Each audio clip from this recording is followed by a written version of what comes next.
In the corridors of Buckingham Palace, where every footstep echoes with centuries of history, Sergeant James Morrison had learned that silence could be louder than any parade drum.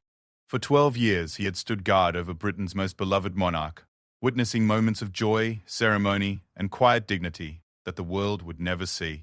But nothing could have prepared him for September 8, 2022, the day when his duty would transform from protecting the Queen to guarding the very soul of a grieving nation. As the autumn light filtered through the palace windows that Thursday evening, James felt the weight of his ceremonial sword differently than ever before. The woman he had sworn to protect with his life was gone, and suddenly his role shifted from guardian of a person to keeper of a legacy. What happened in those 10 days that followed would test not just his training, but his humanity itself. This is the story of what it means to serve when service becomes sacred, to stand strong when a kingdom weeps, and to find honor in the smallest moments when the whole world is watching. Through the eyes of one soldier, witness the untold human story behind Britain's greatest farewell, a story of duty, grief, and the extraordinary ordinary people who carried a nation through its darkest hour. What you're about to read is the account of those 10 days that changed everything, told through the experiences of a man whose job was to remain invisible while history unfolded around him. Sometimes the most powerful stories come from those who are trained never to tell them. James Morrison's boots clicked against the marble floors of Buckingham Palace as he made his way to his post that September morning. The sound had become as familiar to him as his own heartbeat over the past 12 years of service. At 34, he had earned the respect of his fellow guards through dedication that bordered on devotion. His pressed red tunic and polished buttons reflected the morning light streaming through the tall windows, but something felt different today. The air itself seemed to carry an unusual heaviness. The palace had been quieter than usual for weeks. Her Majesty had been spending more time at Balmoral, her beloved Scottish retreat, and the reduced activity in London created an almost cathedral-like atmosphere in the normally bustling corridors. James had served under 3 different monarchs in his family's military tradition, but Queen Elizabeth II held a special place in his heart. She had personally thanked him once, after he had stood motionless for 6 hours during a particularly long state ceremony, never breaking his stance even when a wasp had repeatedly landed on his nose. "Morrison, report to the communications room immediately," came the crisp voice of Captain Williams over the radio clipped to his shoulder. The tone was different from the usual casual instructions he received throughout his shifts. This carried urgency, a weight that made his stomach tighten with an inexplicable dread. The communications room buzzed with activity that seemed both frantic and hushed. Officers moved with purpose, but their faces carried expressions James had never seen before. Captain Williams stood near the secure telephone. His usually perfect posture somehow diminished. When he turned to face James, his eyes revealed a gravity that 12 years of military service had taught James to recognize as the prelude to life-changing news. "Sergeant Morrison, I need you to understand that what you're about to hear cannot leave this room until official announcements are made." Captain Williams began, his voice steady despite the tremor James noticed in his hands. "We've received word from Balmoral. Her Majesty's health has taken a significant turn for the worse. The family is being summoned, and we need to prepare for all possibilities." The words hit James like a physical blow. He had known this day would come eventually, everyone did, but knowing something intellectually and facing its reality were entirely different experiences. The Queen, at 96, had seemed invincible to him. Even when her nobility had declined in recent years, her spirit and wit had remained as sharp as ever. The thought of a world without her felt impossible to process. "What are our orders, sir?" James managed to ask, his training overriding the emotional turbulence beginning to build inside him. "We're implementing Operation London Bridge protocols," Captain Williams replied. "But quietly, carefully. The public cannot know anything until official word comes. Your discretion is crucial, Morrison. You've proven yourself trustworthy over the years, which is why I'm briefing you personally. Operation London Bridge. Every guard knew about it in theory, the detailed plan for what would happen when the Queen died. They had studied it, drilled it, but it had always seemed like a distant, abstract possibility. Now it was becoming real, and James felt the enormous weight of responsibility settling on his shoulders like a lead blanket. The next few hours passed in a strange blur of heightened awareness and forced normalcy. James returned to his post, standing guard at the palace entrance, watching tourists take photographs and listening to their excited chatter about possibly catching a glimpse of royalty. They had no idea that history was unfolding just miles away in Scotland, that their beloved Queen was fighting her final battle. His radio remained silent, except for routine communications, but James could feel the tension building throughout the palace. Staff members moved with unusual urgency, phones rang more frequently, and even the normally chatty palace dogs seemed to sense that something significant was happening. The Queen's beloved corgis, usually playful and energetic, stayed close to their handlers with an almost human understanding of the gravity surrounding them. As the afternoon wore on, James found himself thinking about the first time he had seen Queen Elizabeth II in person. He had been a young private then, newly assigned to the palace guard, nervous about making any mistakes that might reflect poorly on his unit. She had been walking her dogs in the palace gardens when she noticed him standing rigidly at attention, sweat beading on his forehead despite the cool morning air. "You know, young man," she had said with that distinctive voice that had addressed the nation through decades of triumph and crisis, "the gardens are quite lovely this time of year. You're allowed to appreciate beauty while maintaining your vigilance." She had smiled then, a genuine expression that had instantly put him at ease and taught him that duty and humanity could coexist. That memory now carried new weight, as James realized he might never hear that voice again, might never see that smile that had guided Britain through some of its most challenging times. The Queen had been the one constant in British life for longer than most people could remember. She had been on the throne when his grandfather served in the same guard unit, had seen the country through wars, scandals, celebrations, and transformations that spanned generations. Around 4 o'clock, the radio crackled again. "All senior staff to assemble in the main briefing room. Priority 1. James recognized the code. This was it. The moment everyone had dreaded but known would come was about to become official reality. The briefing room had never felt smaller despite its grand proportions. Officers and senior staff filled every chair, and the silence was absolute, except for the ticking of the grandfather clock that had marked time in the palace for over 2 centuries. Captain Williams entered with papers in his hand and an expression that confirmed what everyone already suspected in their hearts. "Ladies and gentlemen," he began, his voice carrying clearly through the room despite its quietness, "at 3:10 this afternoon, Her Majesty Queen Elizabeth II passed away peacefully at Balmoral Castle. The King and other members of the royal family were at her bedside." The words hung in the air like smoke. James felt something inside his chest collapse, as if the very foundations of his world had shifted. Around him he could hear quiet intakes of breath, the sound of someone trying to stifle a sob, the rustle of papers as hands trembled slightly. These were trained military personnel, people accustomed to maintaining composure under pressure. Yet this news struck at something deeper than professional duty. "The official announcement will be made to the public shortly," Captain Williams continued. "From this moment forward, we are operating under full Operation London Bridge protocols. Every detail matters. Every action we take reflects not just on ourselves, but on the institution we serve, and the memory of the monarch we have lost. Sergeant Morrison, I need you to prepare for crowd control duties. The public will gather, and they will need to see us as symbols of continuity and strength." As the briefing concluded and officers began filing out to assume their new responsibilities, James remained seated for a moment longer. The weight of history pressed down on him with an intensity he had never experienced. He was no longer just a guard protecting a building or even a person. He had become a guardian of memory, a keeper of legacy, a visible symbol of stability in a world that had just lost its most enduring constant. Walking back through the palace corridors, everything looked the same yet completely different. The portraits of previous monarchs seemed to watch him with new meaning. The grand staircase that the Queen had climbed thousands of times now felt like a monument. Even the familiar weight of his uniform carried new significance. He was wearing the livery of a deceased sovereign, soon to be changed to reflect a new monarch and a new era. Outside, James could already see crowds beginning to gather at the palace gates. News traveled fast in the digital age, and people were arriving with flowers, tears in their eyes, and expressions of disbelief. Children clutched small Union Jack flags. Elderly people leaned on walking sticks and each other for support. And tourists who had come for sightseeing found themselves witnessing the end of an era. As evening approached and the crowds grew larger, James took his position at the main gates. The weight of thousands of eyes upon him was different now. He was no longer just decoration or security. He had become a focal point for a nation's grief, a steady presence in the growing sea of emotion that surrounded the palace. An elderly woman approached the gates carrying a single white rose. Her hand shook as she placed it among the growing pile of floral tributes. She looked up at James with tears streaming down her face and whispered, "She was all we ever knew. How do we carry on without her?" James maintained his stoic expression as his training demanded.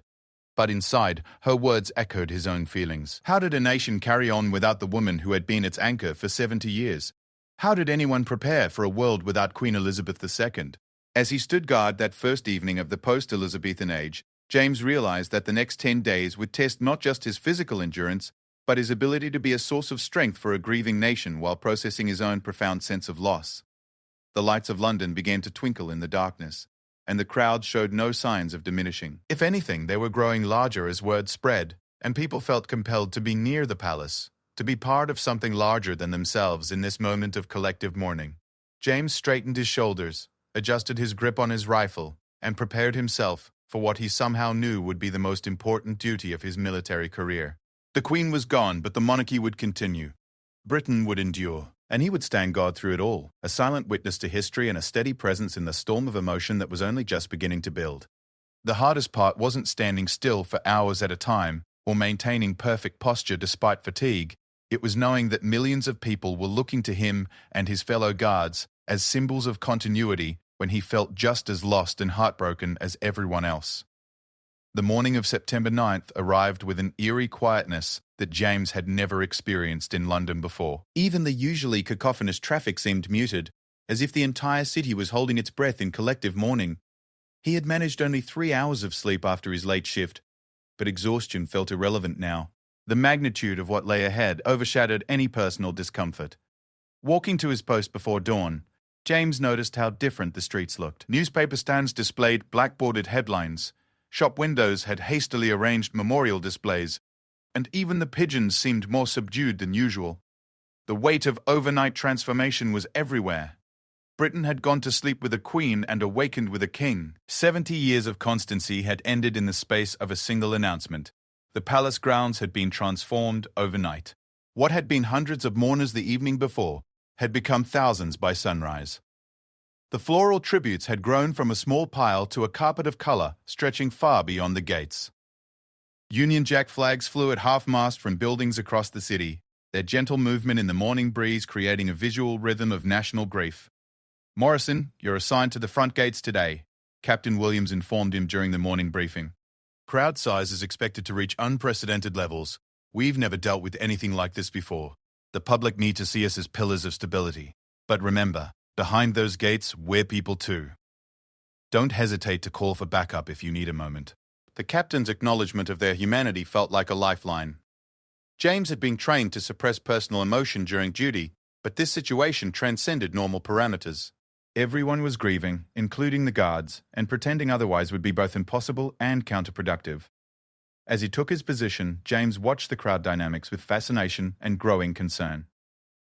The sheer diversity of mourners was remarkable.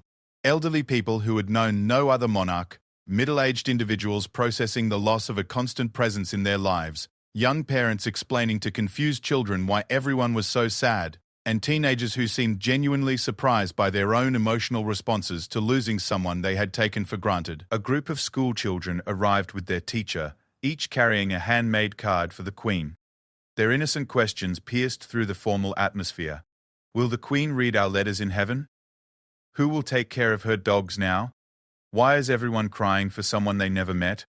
Their teacher struggled to provide answers that made sense to young minds, while tears streamed down her own face. The international presence was equally striking. Tourists who had planned light-hearted sightseeing trips found themselves part of a historic moment of mourning. Japanese visitors bowed deeply before leaving flowers. Americans shared stories of meeting the Queen during state visits. And people from Commonwealth countries spoke of losing not just a monarch but a grandmother figure who had connected them to a larger family of nations. James noticed patterns in how different people processed their grief. Some stood in complete silence, others whispered prayers, many shared memories with strangers, as if the shared loss had created instant bonds between people who would never have spoken otherwise. The elderly often seemed the most composed, perhaps because they had experienced national mourning before, while younger generations appeared shocked by the intensity of their own emotions. Around midday, a commotion near the gates caught his attention. An elderly man had collapsed, overwhelmed by emotion and the physical strain of standing in the growing crowd. Without breaking his formal stance, James used hand signals to alert medical personnel while maintaining his protective position. The crowd parted naturally to allow paramedics through, and the man was treated with gentle care before being helped to a nearby bench. "Thank you, young man," the recovered gentleman said to James as he passed back through the crowd. "She would be proud of how you're serving today." The words hit James unexpectedly hard. The thought that the Queen might be proud of his service during these difficult circumstances felt like the highest possible honor. The afternoon brought new challenges as the crowd density became genuinely concerning. People pressed against the palace gates with an urgency that spoke to deeper needs than simple curiosity. They seemed desperate to be close to something tangible connected to the Queen, as if proximity to her final residence might help them process the enormity of what had happened. James observed families from multiple generations arriving together, each age group processing the loss differently. Grandparents shared stories of the Queen's coronation. Parents discussed her role during their own childhood memories, and children struggled to understand why adults were so deeply affected by someone they had never personally known. The generational conversations happening in the crowd provided a living history of the Queen's 7-decade reign. The international media presence was overwhelming. Reporters from dozens of countries broadcast live from various positions around the palace, their commentary creating a constant backdrop of multilingual mourning. James found himself featured in countless photographs and television shots, representing the continuity of British institutions in the face of unprecedented change. Late in the afternoon, something unexpected happened that would stay with James forever. A young girl, perhaps 8 years old, broke away from her family and approached the gates directly in front of his position. She had been crying, and her small hand clutched a drawing she had made of the Queen with her corgis. "Excuse me, Mr. Guard," she said in a voice barely above a whisper. "Can you make sure the Queen gets my picture? I drew it special for her before I knew she was gone." James couldn't speak without breaking protocol, but he nodded solemnly and indicated with his eyes that he understood her request. The girl placed her drawing among the flowers, then looked back up at him with an expression of trust that nearly broke his composure entirely. "Will you watch over her drawings and flowers so nothing bad happens to them?" she continued. "My mum says the Queen loved children's drawings." Again, James nodded, this time adding the slightest bow of his head to convey the sincerity of his promise. The girl smiled for the first time since arriving, apparently satisfied that her tribute was now under official protection.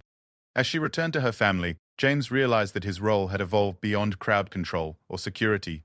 He had become a guardian of public grief itself. The evening shift brought different dynamics as working adults joined the crowd after finishing their daily responsibilities. The gathering took on more of a vigil atmosphere as people lit candles and placed them among the flowers. The warm glow created an almost sacred ambiance that transformed the usually formal palace entrance into something resembling a national cathedral. James noticed how strangers comforted each other throughout the day.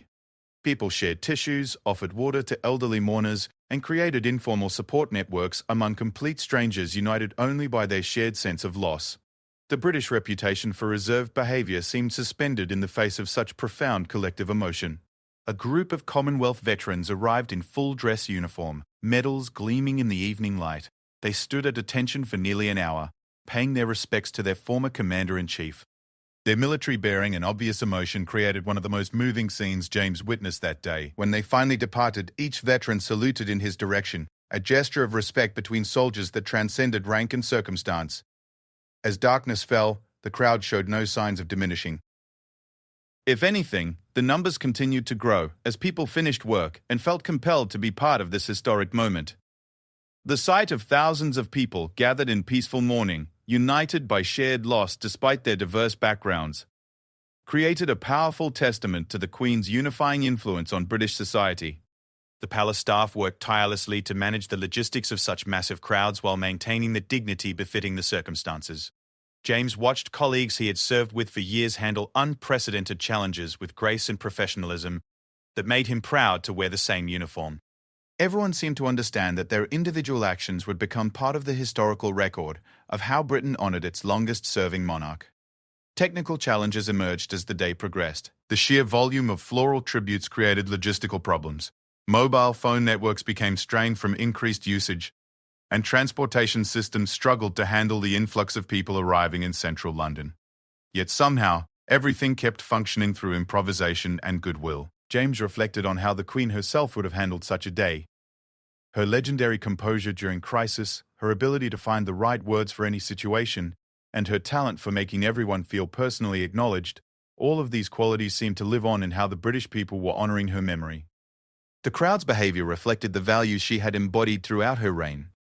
As his shift neared its end, James felt both physical exhaustion and emotional overwhelm beginning to catch up with him. The responsibility of representing stability and continuity while processing his own grief had been more challenging than any military operation he had ever participated in. Yet he also felt profound pride in how the day had unfolded, how the British people had come together in their shared love for their departed queen. The handover to the night shift felt more significant than usual. James briefed his replacement not just on crowd numbers and security concerns, but on the emotional tenor of the gathering. The specific commitments he had made to individual mourners, and the locations of particularly meaningful tributes that required special attention. Walking home through the quiet streets surrounding the palace, James realized that September 9th had been just the beginning. 9 more days of national mourning lay ahead, each likely to bring new challenges and new opportunities to serve with honor.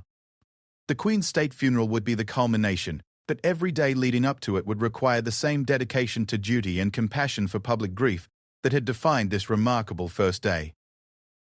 The city around him continued its transformation into a place of national pilgrimage. Shops stayed open late to accommodate mourners. Restaurants offered free meals to people who had traveled long distances to pay their respects, and impromptu acts of kindness multiplied throughout the community. Britain was proving that even in profound grief, its people could come together with dignity and mutual support. As James finally reached his small flat, he knew that sleep would be difficult. The images and emotions of the day would replay in his mind, but so would the pride of having served honorably during one of the most important days in modern British history. Tomorrow would bring new challenges, new crowds, and new opportunities to represent the best of British values during the nation's darkest hour. September 14th dawned with an atmosphere unlike any James had experienced in his military career. Today, the Queen's coffin would travel from Buckingham Palace to Westminster Hall, where she would lie in state for 4 days. The very air seemed charged with anticipation and reverence as London prepared for what many considered the most significant ceremonial event in living memory. James had been assigned to the special escort detail for the procession, an honor that both thrilled and terrified him. The responsibility of ensuring perfection during such a historically important moment weighed heavily on his shoulders. Every step, every gesture, every moment of the ceremony would be scrutinized by millions of viewers worldwide and preserved in history forever. The preparation had begun before dawn. The palace buzzed with activity as staff members from multiple departments coordinated the complex logistics required for the day's events. The Queen's coffin, draped in the royal standard and topped with the imperial state crown, sat in state in the palace's bowroom, surrounded by an honor guard that had maintained their vigil throughout the night. As James donned his full ceremonial uniform, complete with bearskin hat and pristine white gloves, he thought about the magnitude of what lay ahead. The procession route from Buckingham Palace to Westminster Hall would be lined with hundreds of thousands of mourners. Every detail had been planned with military precision, yet the human element of such overwhelming public emotion remained unpredictable.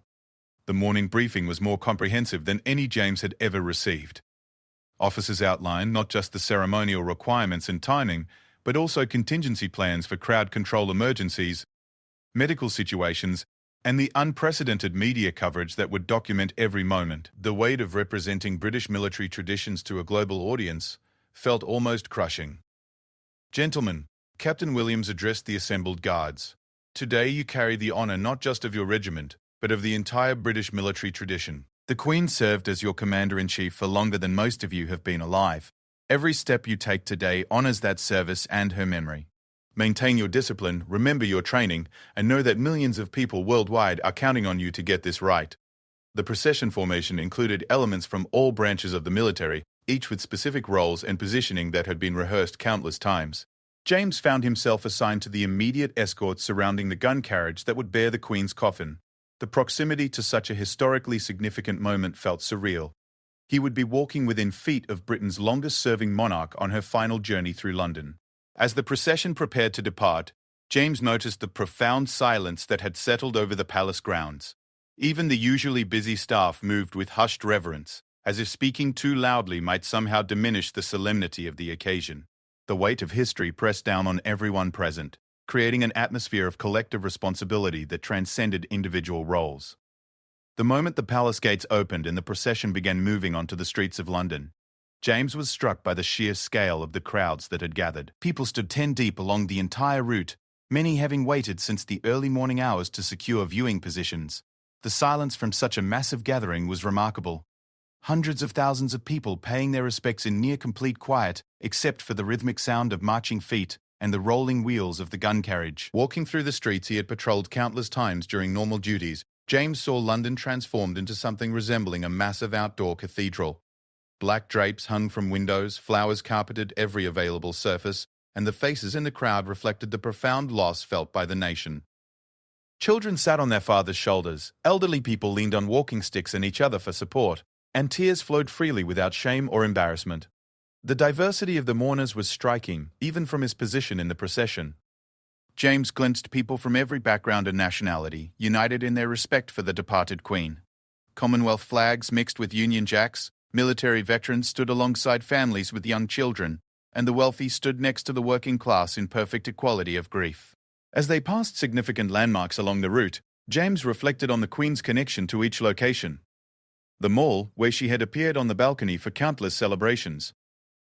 Whitehall, where she had conducted state business for 7 decades, and finally Westminster, the seat of British democracy that she had opened with ceremony every year during her reign. Each step of the journey told the story of a life devoted to public service. The discipline required to maintain perfect ceremonial bearing while processing such intense emotions challenged every aspect of James's training.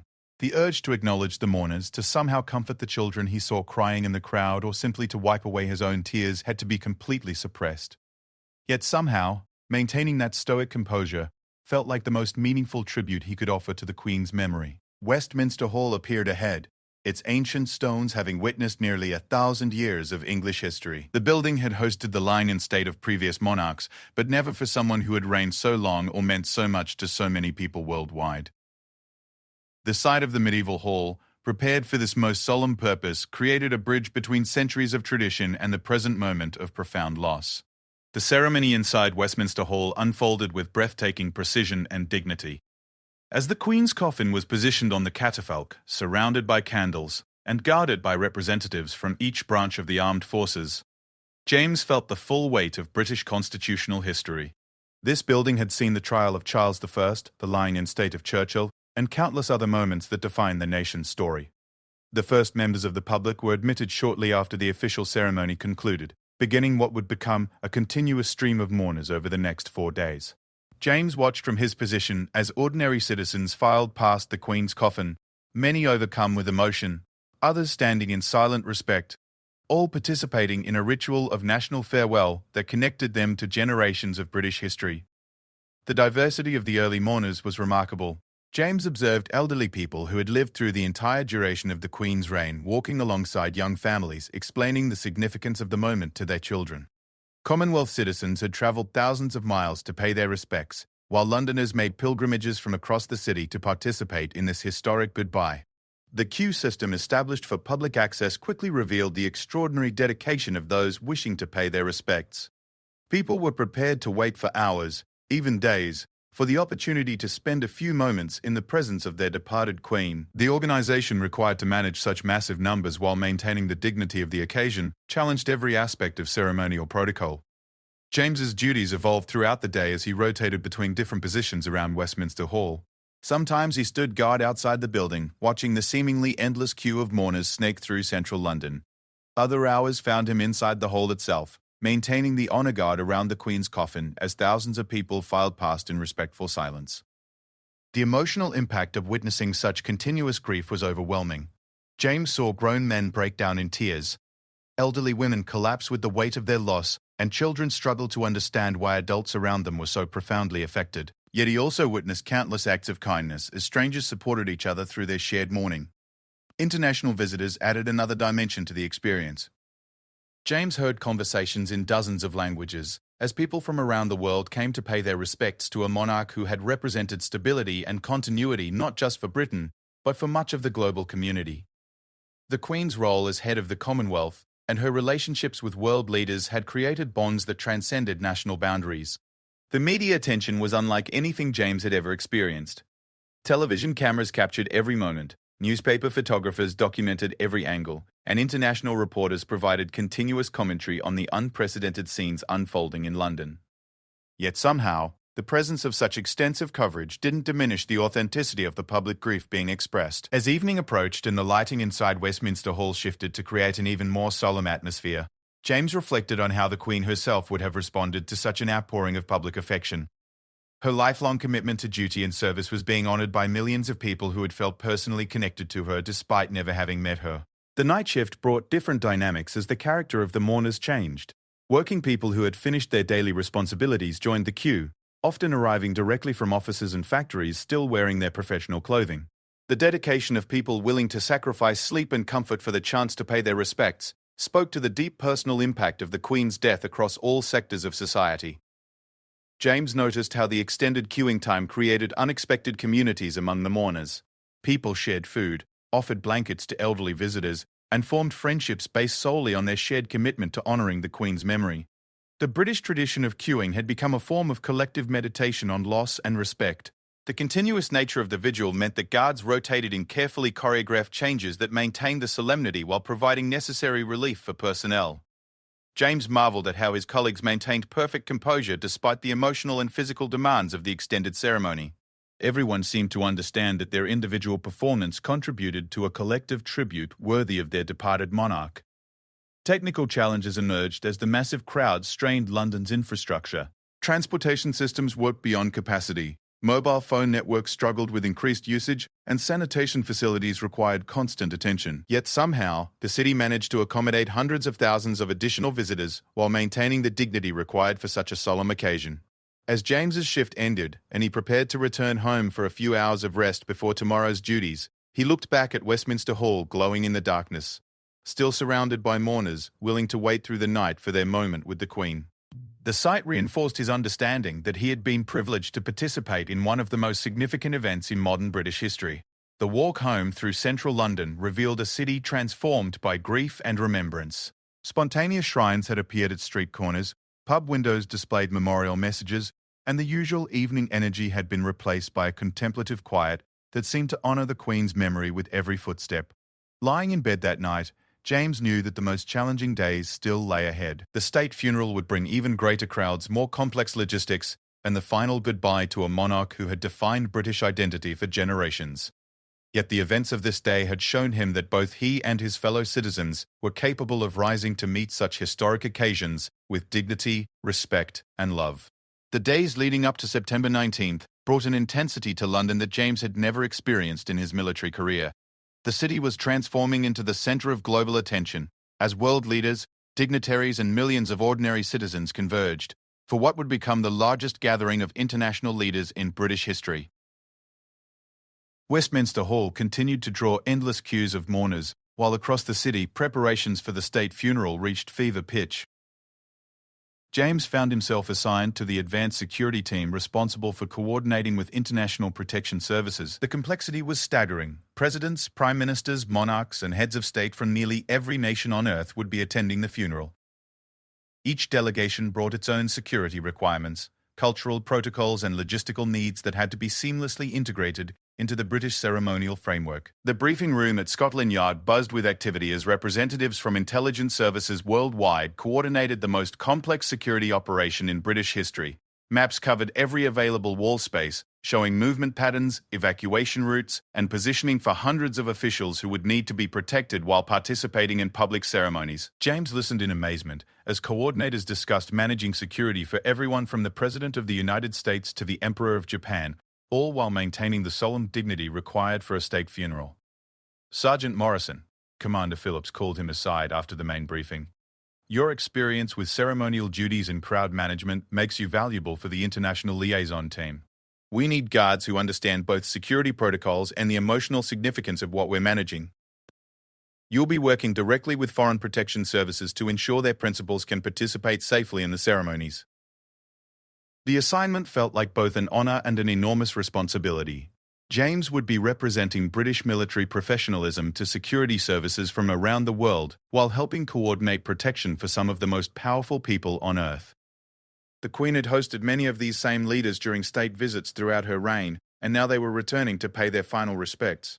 His first international coordination meeting was with the American Secret Service advance team. The agents were professional and efficient, but James could sense their amazement at the scale and complexity of what London was attempting to accomplish.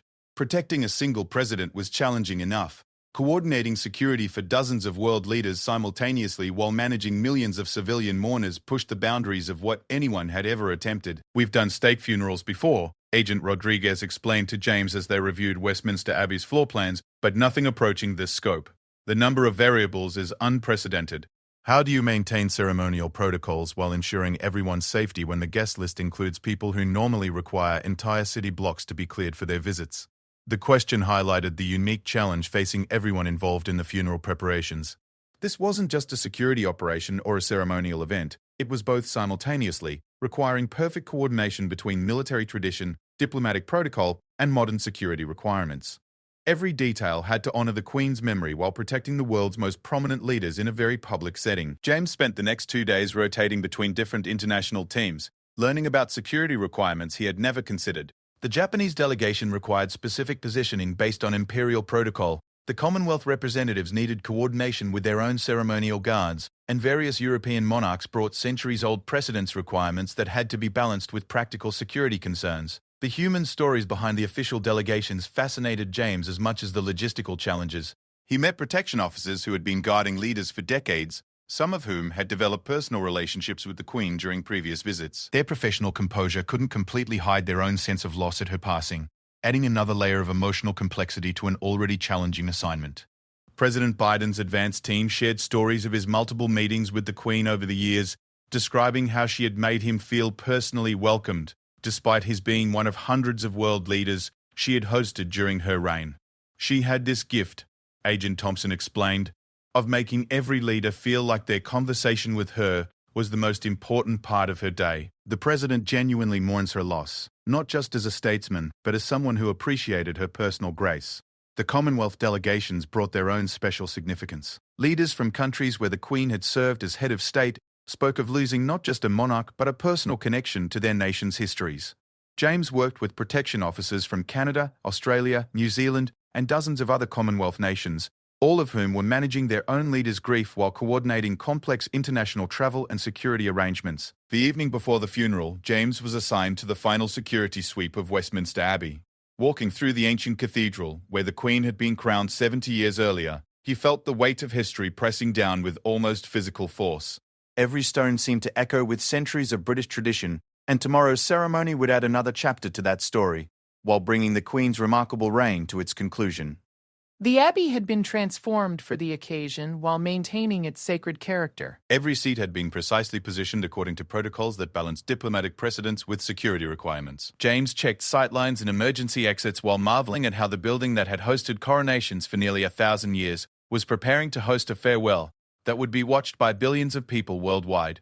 Security personnel from dozens of countries conducted their own final preparations, each team focusing on their specific responsibilities while coordinating with the overall British operation.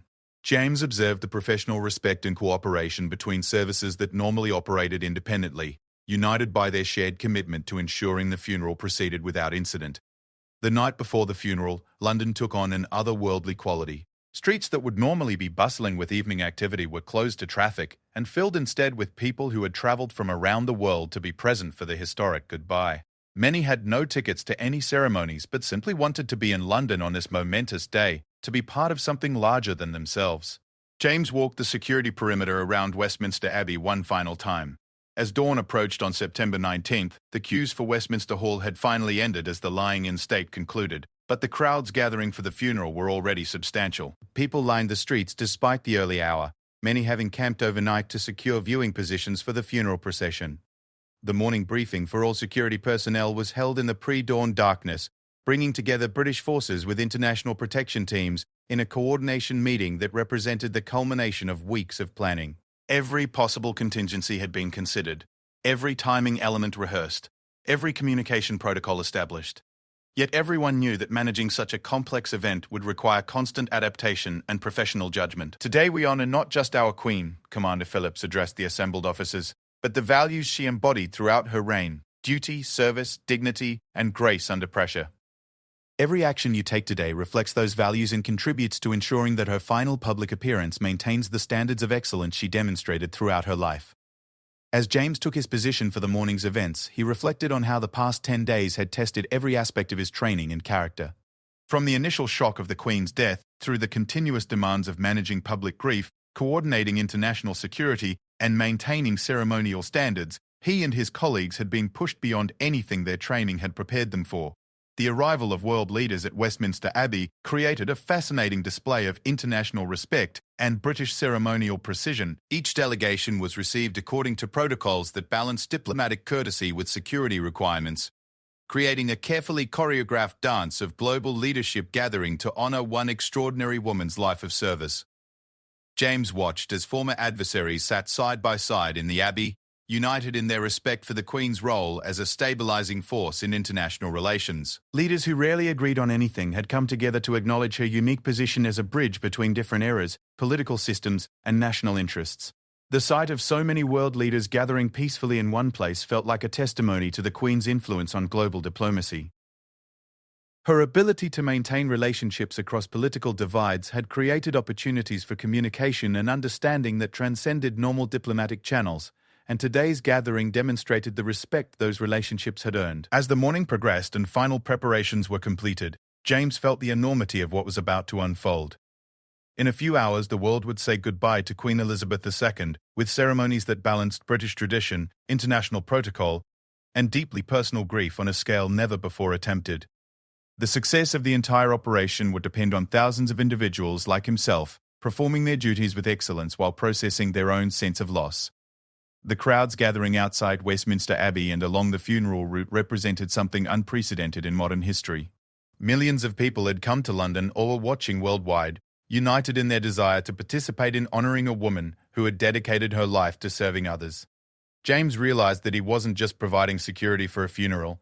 He was helping to facilitate a global expression of gratitude and farewell. Standing at his assigned position as the final preparations were completed, James looked out over the crowds gathering in the early morning light and felt both the burden and the honor of his role in this historic day. The Queen's state funeral would be the culmination of a life lived in service to others, and everyone involved in making the day successful was continuing that tradition of service in their own way. The world was watching, leaders were gathering, and London was ready. In a few hours, Britain would bid farewell to its longest-serving monarch with ceremonies worthy of her remarkable legacy. James straightened his uniform, checked his equipment one final time, and prepared himself for what he knew would be the most important day of his military career. September 19, 2022, dawned crisp and clear over London, as if the weather itself was honoring the solemnity of the day ahead. James had risen before dawn, not from duty roster requirements, but from an inability to sleep, knowing that this would be the day Britain said its final goodbye to Queen Elizabeth II. The magnitude of what lay ahead felt almost impossible to comprehend, yet every detail had been planned with the precision that the Queen herself would have demanded. The final security briefing took place in the pre-dawn darkness, bringing together personnel who had worked tirelessly for 10 days to reach this moment. James looked around the room at colleagues who had become more than fellow guards during this period of national mourning. They had become guardians of history itself, protectors not just of people and places, but of the dignity and grace with which Britain would bid farewell to its beloved monarch.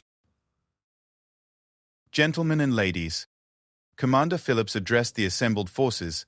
In a few hours, we will oversee the largest security operation in British history, while facilitating ceremonies that will be remembered for generations. Every world leader of significance will be in London today, along with millions of citizens who have come to pay their respects. The responsibility is enormous, but so is the honor of serving during such a historic moment. James's assignment for the day was both challenging and deeply meaningful. He would be part of the honor guard during the funeral service itself, positioned within Westminster Abbey, where he would witness history being made from mere feet away. The thought of standing guard during such a momentous occasion filled him with a mixture of pride and overwhelming responsibility. As morning light began to filter through London streets, the crowds gathering along the funeral route defied all expectations. People had been arriving since the middle of the night, many travelling from across Britain and around the world for the chance to be present during the Queen's final journey. The sight of millions of people lining the streets in respectful silence created an atmosphere unlike anything James had ever experienced. The diversity of the mourners was extraordinary. Children clutched small flags while trying to understand why the adults around them were crying. Elderly people who had known no other monarch leaned on walking sticks and memories. Tourists who had planned light-hearted holidays found themselves participating in the most solemn moment of their lives, and veterans stood at attention in their finest dress uniforms, honoring their former commander-in-chief one final time. Westminster Abbey had been transformed into something that transcended its already magnificent architecture. Every detail reflected both the grandeur befitting a monarch and the personal touches that honored the woman behind the crown. The flowers chosen reflected her love of gardens. The music selection included pieces she had personally enjoyed, and the reading spoke to her deep faith and commitment to service. As world leaders began arriving at the Abbey, James marveled at the unprecedented gathering taking place. Presidents and prime ministers, kings and queens, emperors and chancellors, nearly every significant global leader had come to London to pay their respects. Many had known the Queen personally through state visits and international relations spanning decades, adding personal grief to their official duties. The sight of so many world leaders gathering peacefully in one place provided a powerful testament to the Queen's role in international diplomacy. Former adversaries sat side by side, united in their respect for a woman who had served as a bridge between different eras, political systems, and national interests. Her unique position as a stabilizing force in global relations was demonstrated by the very fact that such a diverse gathering could occur without incident. James took his position within the Abbey as the funeral service began, standing at attention while surrounded by some of the most powerful people on earth, all gathered to honor one extraordinary woman's life of service. The weight of the moment was almost overwhelming. He was witnessing the culmination of the longest reign in British history while helping to facilitate a ceremony that would be remembered as one of the most significant events of the modern era. The funeral service itself unfolded with the perfect blend of grand ceremony and intimate emotion that characterized the Queen's entire approach to monarchy. The reading spoke of service and faith. The music reflected her personal preferences while maintaining the dignity of state occasion, and the prayers offered comfort to a grieving nation while acknowledging her unique role in British and Commonwealth life. Archbishop Welby's sermon captured something essential about what the Queen had meant to so many people: her ability to embody continuity and stability while adapting to enormous social and political changes throughout her reign. James listened from his position at attention, understanding that these words were not just eulogy, but historical documentation of an era that was ending with her passing. The most emotionally powerful moment came when the last post sounded through the Abbey, followed by 2 minutes of silence that extended far beyond the building itself. Across Britain and throughout the Commonwealth, millions of people observed those same minutes of silence, creating a moment of shared contemplation that connected people around the world in honoring the Queen's memory. James had participated in many ceremonial events throughout his military career, but the silence that filled Westminster Abbey during those 2 minutes was unlike anything he had ever experienced. The weight of history, the presence of global leadership, and the genuine grief of millions of people combined to create an atmosphere that felt almost sacred in its intensity. The procession from Westminster Abbey to Wellington Arch represented the final chapter of the Queen's public life, and James was honoured to be assigned to the escort detail that would accompany her coffin through the streets of London one last time. The route would take them past landmarks that had defined her reign: Parliament, where she had opened sessions for 7 decades, Whitehall, where she had conducted state business, and the Mall, where she had appeared before the public during countless celebrations. The crowds lining the funeral route were unlike anything London had ever seen. Estimates suggested that over 1 million people had gathered to witness the procession, creating an unbroken line of mourners stretching from Westminster to Windsor. The sight of so many people standing in respectful silence as the funeral cortege passed provided a powerful demonstration of the genuine affection felt for the departed Queen. James noticed how the crowd's behaviour reflected the values the Queen had embodied throughout her reign. Despite the massive numbers, people maintained order and dignity, helped elderly mourners and children find better viewing positions, and observed the solemnity of the occasion without losing the warmth of human compassion. The Queen would have been proud of how her people conducted themselves during her final public appearance. The international media coverage was unprecedented, with billions of people watching worldwide as Britain bid farewell to its longest-serving monarch. Yet somehow, the presence of such extensive documentation didn't diminish the authenticity of the grief being expressed. This was genuine mourning for a genuine loss, witnessed by a global audience that understood they were seeing the end of an era. The journey to Windsor Castle for the final committal service felt like a transition between the public and private aspects of the Queen's life. The crowds along the route maintained their respectful demeanour, but the atmosphere became more intimate as the procession moved away from central London toward the castle that had been the Queen's beloved home. Windsor Castle itself seemed to embody the Queen's entire life story. The ancient walls had witnessed nearly 1,000 years of royal history, and within those walls the Queen had found both duty and joy throughout her long reign. The sight of the castle's towers rising above the Thames Valley created a perfect setting for the final farewell to a monarch who had dedicated her life to serving the institution of monarchy while maintaining her essential humanity. The committal service in St. George's Chapel was more intimate than the state funeral, but no less meaningful. Surrounded by family and close friends rather than world leaders, the Queen was bid farewell in the setting where she had worshipped regularly and where many of the most significant events of her personal life had taken place. James stood guard during the committal service with a profound sense of witnessing history reach its conclusion. The Queen, who had been crowned in Westminster Abbey 70 years earlier, was now being laid to rest at Windsor Castle, her life's work complete and her legacy secure. The circular nature of the ceremonies from abbey to castle, from coronation to committal, provided a sense of completion that honoured both her public service and private faith. The final moments of the Queen's public presence were marked by the breaking of the white staff by the Lord Chamberlain, symbolically ending his service to the monarch. The gesture represented not just the end of individual duty, but the conclusion of an entire era in British and world history. James felt privileged to witness such a historically significant moment while representing the continuing tradition of service that would carry forward into the new reign. As the ceremonies concluded and the crowds began to disperse, James reflected on the extraordinary 10 days that had tested every aspect of his training and character. From the initial shock of the Queen's death through the complex logistics of managing international security and the emotional demands of facilitating public grief, he and his colleagues had risen to meet challenges that no previous generation of guards had faced. The success of the entire operation, from the peaceful management of millions of mourners to the flawless execution of the most complex ceremonial events in British history, demonstrated that the values the Queen had embodied throughout her reign continued to live on in those who served the institutions she had devoted her life to protecting. Walking back through Windsor in the evening light, James passed groups of people who had travelled from around the world to be present for the Queen's farewell. Their conversations revealed the global impact of her loss and the universal respect for how Britain had honoured her memory. The ceremonies had been watched by an estimated 4 billion people worldwide, making them possibly the most viewed events in human history.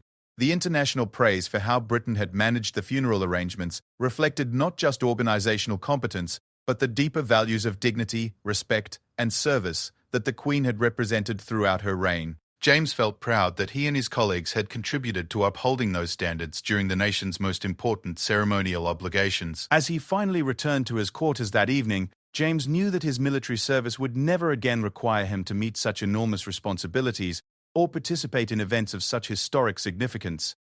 Yet the experience had taught him that ordinary individuals, when called upon to serve during extraordinary circumstances, could rise to meet any challenge with honour and dedication. The Queen was gone, but the values she had embodied, duty, service, dignity, and grace under pressure, would continue to guide those who had learned from her example. James had been privileged to serve during the most important days of his career, and he would carry the lessons of those experiences with him for the rest of his life. Britain had said goodbye to Queen Elizabeth II with ceremonies worthy of her remarkable legacy, and everyone who had participated in making those ceremonies successful had honoured her memory while demonstrating that the tradition of service she had exemplified would continue in the hands of those who understood its importance.